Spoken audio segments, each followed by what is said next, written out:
नमस्कार, स्वागत है आप सभी का हिंदुस्तान न्यूज़ में। मैं हूं आपके साथ बीना। ये मामला आया है नोएडा से, जहां पे पीसी हो रही है प्रहलादपुर में। दिल्ली प्रहलादपुर में पीसी हो रही है। आप देख सकते हैं तस्वीरों में बुजुर्ग दंपति बैठे हुए हैं, अनिल प्रसाद जी और नीतू वर्मा एडवोकेट बैठी हुई हैं। इसमें पूरा मामले की जानकारी आपको जब आप वीडियो को देखेंगे तब सुनने को मिलेगी। ये ठगी का मामला है। अनिल प्रसाद जी के साथ 4 करोड़ की ठगी हुई है, जिसमें कि 3 करोड़ 10 लाख रुपए इनके लॉयर इन सुप्रीम कोर्ट। आज मैं एक बहुत बड़ा क्राइम इनके बुजुर्ग दंपति के साथ हुआ है उसको सामने लेकर आई हूँ। इनको महज डायरेक्टर बनाकर इनके साथ धोखाधड़ी करी गई है और इनके घर को नीलामी की कगार पे लाके खड़ा कर दिया है।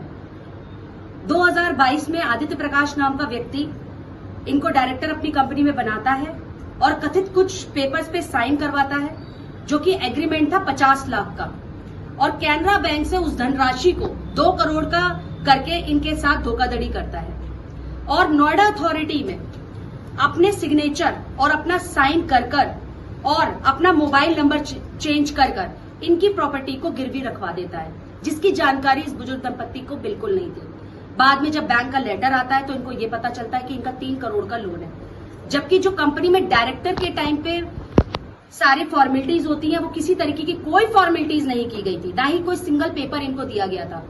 30 सितंबर 2022 को अकाउंट में 2 करोड़ रुपए कैनरा बैंक के द्वारा डिसबर्समेंट करा दिए जाते हैं, लेकिन कोई अप्रूवल्स नहीं, किसी तरीके की कोई गारंटी नहीं, किसी तरीके का कोई भी मसला सामने नहीं होता है। 6 दिसंबर 2022 को नोएडा अथॉरिटी का एक लेटर पास होता है। उस लेटर के अकॉर्डिंग 1 साल तक के लिए आदित्य प्रकाश, जो कि Osho tours and private limited के डायरेक्टर हैं, वो लोन ले सकते थे। लेकिन अंकल को इस गारंटी के बारे में कुछ भी नहीं पता कि इन्होंने नोएडा अथॉरिटी से किस तरीके से अपने जाली सिग्नेचर कर अपना मोबाइल नंबर चेंज करके उसकी परमिशन ली है। इनका नाम भी बताइए। हाँ, हमारे सामने है अनिल प्रसाद जी और इनकी पत्नी है किरण प्रसाद जी। अब आगे की बात ये बताएंगे आपको। जी, क्या हुआ आपके साथ? सर, हम बुजुर्ग दंपति को अकेला, निसहाय और हमारी बीमारी का ये करके इन्होंने हमें मिसलीड करके हमसे मेरे पीएफ का 1 करोड़ रुपया इन्वेस्ट करा लिया अपने ओशियो टूर ट्रेवल्स में कि हम आपको इसका इंटरेस्ट देते रहेंगे। बैंक में तो आपको कोई इंटरेस्ट नहीं मिलता है, हम आपको इंटरेस्ट 10-12% तक देंगे और आपको इससे आपकी पेंशन जो आपको मिलती है वो होती रहेगी। और हमारा मकान नोएडा में था, नोएडा के मकान को 10 साल के लिए लीज पे लिया, पर मंथ 1 लाख रुपया देने के नाम पे। कभी कोई रेंट नहीं दिया, कभी मेरे इन्वेस्टमेंट का कोई इंटरेस्ट नहीं दिया आज तक। और उसके बाद जब वो बिल्कुल नहीं देने लगे तो मैं आया, देहरादून से आया यहाँ पर। आखिर मैंने अपना किराया और ये मांगा जब, तो उन्होंने कहा कि ये बिजनेस में नुकसान हो गया है। मुझे उसी रात को हार्ट अटैक आ गया और मैं कैलाश हॉस्पिटल में एडमिट हो गया और मेरा बाईपास सर्जरी वहीं पे हो गया। तब से लेकर ऑलमोस्ट 1 साल हो गया। अब मैं इन्हीं चक्रों में लगा हूं। मुझे बीमारी के बाद पता चला कि ये सब कर लिया इन्होंने और बैंक वाले, और ये आकर हमसे आईसीयू में भी, हॉस्पिटल में, मेरे घर में जब मैं बेड पे लेटा रहता था तब भी साइन करा गया कि आपकी प्रॉब्लम हम सॉल्व कर रहे हैं। इन्होंने सब गलत साइन करवाया हमसे और पता नहीं कहाँ सही साइन लिए, कहाँ गलत साइन लिए। लेकिन उन्होंने 3.1 करोड़ का लोन ले लिया। मुझसे कहा गया 50 लाख का लेंगे और इन्होंने 3.1 करोड़ का ले लिया। और ओवरऑल इन्होंने 4.5 करोड़ का बैंक की लायबिलिटी क्रिएट कर ली और 1 करोड़ का मेरा इन्वेस्टमेंट। आज तक आदित्य प्रकाश को कैसे जानते थे आप? आदित्य प्रकाश हमारे घर पे एक कमरा लेकर अपने टूर ट्रेवल की टिकटिंग की नौकरी, ये बिजनेस करने के लिए आए थे। उससे हमसे क्लोजनेस बनाकर इन्होंने हमसे विश्वासघात किया और हमारे साथ धोखाधड़ी कर ली। अब आप क्या चाहते हो? कहाँ गए आप शिकायत लेकर? हम शिकायत लेकर हर जगह गए जी। नोएडा 24 में थाने में गए बहुत बार, ओशियो टूर को भी कहा, जहां लोगों ने कहा। थाने ने जिस वकील को कहा हमें, उस वकील को हमने हायर किया, उस वकील ने भी हमें मिसलीड कर दिया। और मिसलीड करने के बाद हम आज तक कोर्ट में, थाने में गुजर रहे हैं और उन्होंने कॉन्फिडेंटली हमें ये कह दिया है कि आप जो मर्जी कर लो, आपका मकान तो ये ऑक्शन होगा ही और न आपको कोर्ट से न थाने से कोई कहीं से कुछ नहीं हो पाएगी। और ऑक्शन उन्होंने इंश्योर कर लिया और ऑक्शन मेरा जून को होने वाला है। जब आप थाने में शिकायत लेकर के गए तो थाने वालों ने जब आपकी नहीं सुनी तो क्या आप DIG, IG अपर लेवल पर भी आप गए? हम कमिश्नर ACP, कमिश्नर DCP जहाँ जहाँ हो सकता था हर जगह गए सर। और बेसिकली सबने ये कहा कि ठीक है हम एप्लीकेशन दे दीजिए, और ले लिया उन्होंने। कहीं से कोई कार्रवाई विजिलेंस में कोई इंक्वायरी के लिए आपने कोई दिया है? विजिलेंस के लिए इंक्वायरी लिख दिया। मैम ये पूरे प्रकरण का क्या FIR दर्ज हुआ है अभी तक या? अभी देखिए FIR दर्ज नहीं हुआ। इसमें लगातार मैंने CP ग्राम्स पोर्टल पे और जितने भी कमिश्नरेट है, ACP, DCP सभी लोगों को शिकायत की है, जिसके पत्र हमारे पास है, जिसमें कैनरा बैंक ने भी अपने विजिलेंस डिपार्टमेंट को ये फॉरवर्ड किया है और 13 जून तक निष्पक्ष जांच करने की बात कही है। इसमें मैंने दिल्ली NCT ऑफ दिल्ली का भी लेटर है, जिसमें दिल्ली कमिश्नरेट ने नोएडा कमिश्नरेट को ये फॉरवर्ड किया है कि इसमें निष्पक्ष तरीके से जांच होनी चाहिए। अभी तक पुलिस सोई हुई है, उस पर कोई जांच के आदेश नहीं दिए गए हैं। कई बार कमिश्नरेट और इसमें सेक्टर 24 में जो इनके SHO है, उनसे बात करने के बावजूद भी यही बात के वो हर बात यही बात कहते हैं। मैंने अपनी NGO की तरफ से भी, द लीगल राइट ऑर्गेनाइजेशन की तरफ से भी पूरी निष्पक्ष जांच की मांग की है और इनको ये बोला है मैंने, तो ये मुझसे ये कहते हैं मैडम ये सिविल प्रक्रिया का नोट है, आप कोर्ट जाइए, जब तक मजिस्ट्रेट ऑर्डर नहीं करेंगे तब तक मैं कोई जांच नहीं कर सकते। बुजुर्ग दंपत्ति को कई बार धमकाया गया, इसके लिए भी कई बार इन्होंने शिकायत करी है। मेरे ये नेबर ही है, मैंने अपनी ऑर्गेनाइजेशन की टीम के साथ इनको घर में भी कई बार प्रोटेक्शन दिलवाई है, कई बार जांच बैठलवाई है और वहां पे भी देखा है कि कई गुंडे जो जिम वाले हैं, वो प्रकरण सेक्टर 24 में भी हुआ था, आके उन्होंने इतना धमकाया इनको, वहां पे भी इनको प्रॉब्लम हुई है।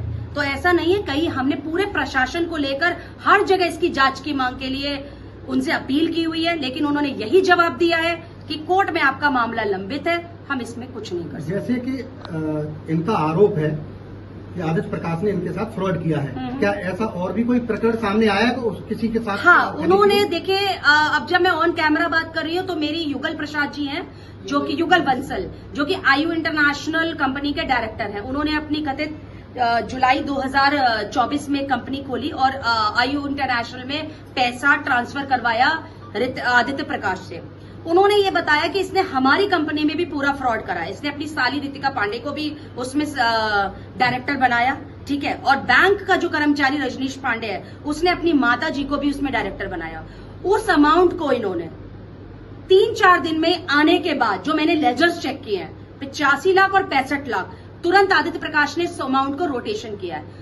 इनके ही एक नौकर है जिनके साथ भी इन्होंने उसके साथ भी फ्रॉड किया है 10 लाख रुपए का। चूंकि उसकी राशि बहुत कम थी, उसको पैसा मिल गया था, वो एक छोटे तबके का एक व्यक्ति है, तो वह नहीं चाहता था आगे मामले को बात बढ़ाना। लेकिन जब एक बुजुर्ग दंपत्ति जिसने अपनी मेहनत से पूरी कमाई अपनी सिर्फ जी जान से इसमें लगा दी और पता चलता है कि आदित्य प्रकाश जैसे आरोपी ने उसको एक नीलामी की कगार पर पहुंचा दिया। मैं ये नहीं कहती कि इन्होंने डायरेक्टर नहीं बने, लेकिन मुझे ये बताइए डायरेक्टर के पेपर्स कहाँ हैं 30 सितंबर 2022 के बाद? मैंने इस जांच में अपने चार्टर्ड अकाउंटेंट, अपने कंपनी सेक्रेटरी, सभी लोगों से कथित तौर से जांच करवाई है, कहीं पे भी कोई रिकॉर्ड है ही नहीं इनका। कंपनी कहाँ पर है जो आदित्य प्रकाश ने? ओशियो टूजर private limited, ITO Bahadur Shah Zafar मार्ग 416 प्रतापगढ़ 316, और उसने वाइंड अप कर दिया उस कंपनी को, हटा दिया है पूरा कंपनी को।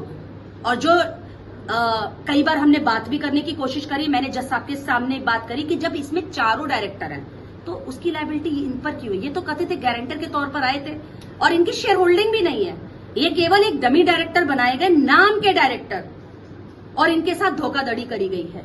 आप ये बताइए, जब लायबिलिटी सारे लोगों की है, सारे डायरेक्टर्स की है, तो ये लायबिलिटी क्यों पे करेंगे? ये तो एक सोची समझी क्रिमिनल कॉन्स्पिरेसी है कि एक बुजुर्ग व्यक्ति को देख लो, उनका घर है, ये जाते आते हैं नहीं, घर में रहते हैं और इनका लूट लो। अब ये पूरे प्रकरण में आप जो अथॉरिटी है, जो व्यवस्थाएं हैं, जो शासन है, प्रशासन है, कौन कौन से विभाग से क्या क्या उम्मीद करते हैं? फिर केस आगे बढ़ेगा, न्याय कैसे मिलेगा? देखिए, इस जांच में मैंने NCT of Delhi, commissionerate of Delhi, मैंने इसमें ACP, DCP कमिश्नरेट, और मैंने नोएडा कमिश्नरेट, सेक्टर 24 जिसमें SHO सुबोध कुमार जी हैं, सेक्टर 63 में विक्रम पवार जी हैं जो ये जांच कर रहे हैं और उन्होंने अपनी रिपोर्ट भी सीपी ग्राम्स के पोर्टल पे डाली हुई है। और मैंने यहाँ पर न्यायिक तौर पर मैंने सूरजपुर कोर्ट में जो मयंक त्रिपाठी हमारे डिस्ट्रिक्ट जज है सीजीएम, वो ये इस प्रकरण को देख रहे हैं। 11 जून को उन्होंने फैसले की बात की गई है। मैंने पूरा सबूतों के साथ, हर चीज के साथ ये सामने रखा है। चूंकि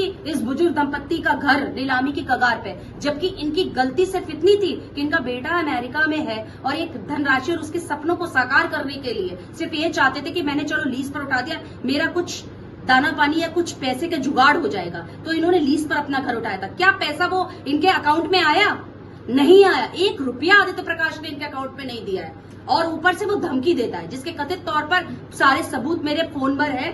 मैंने युगल बंसल जी से भी बात करी है, उन्होंने भी इनको फ्रॉड घोषित किया है कि ये बंदा ऐसे ही इन्वेस्टर्स को ढूंढता है और उनके साथ फ्रॉड करता है। लेटर गया है, ना आरओसी में कोई बुक्स ऑफ अकाउंट्स मेंटेन किए गए हैं, ना कोई बैलेंस शीट मेंटेन की गई है, जबकि इनके चार्टर्ड अकाउंटेंट ने भी फर्जी डॉक्यूमेंट अब पेश किए हैं 2024 में। 2022 से लेकर 24 तक का कोई प्रकरण है ही नहीं। बैलेंस शीट में आप अमाउंट लेके आए हैं। मेरा सबसे पहला आरोप यही है कि अगर कैनरा बैंक ने कोई amount Osho tours and private limited को, तो Osho tours and private limited के बुक्स ऑफ अकाउंट्स में वो अमाउंट क्यों नहीं, वो धनराशि गई कहाँ? मीडिया के माध्यम से मैंने पीआईबी को मेल किया था, सारे जो मीडिया प्रभारी हैं उनको सबको मेल किया था। मेरे पास 2 ग्रुप है एनसीएस संवाद का, मैंने उनको भी किया था, परंतु वहां से कोई भी नहीं आया। मैं इनकी बहुत आभारी हूँ जिन्होंने।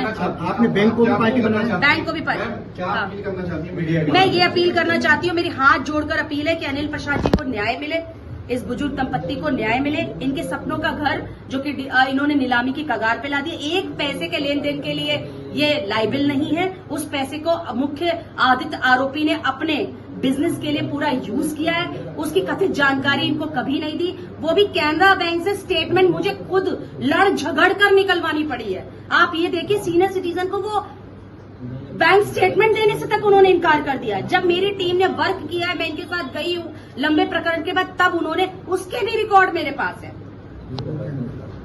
Thank you so much.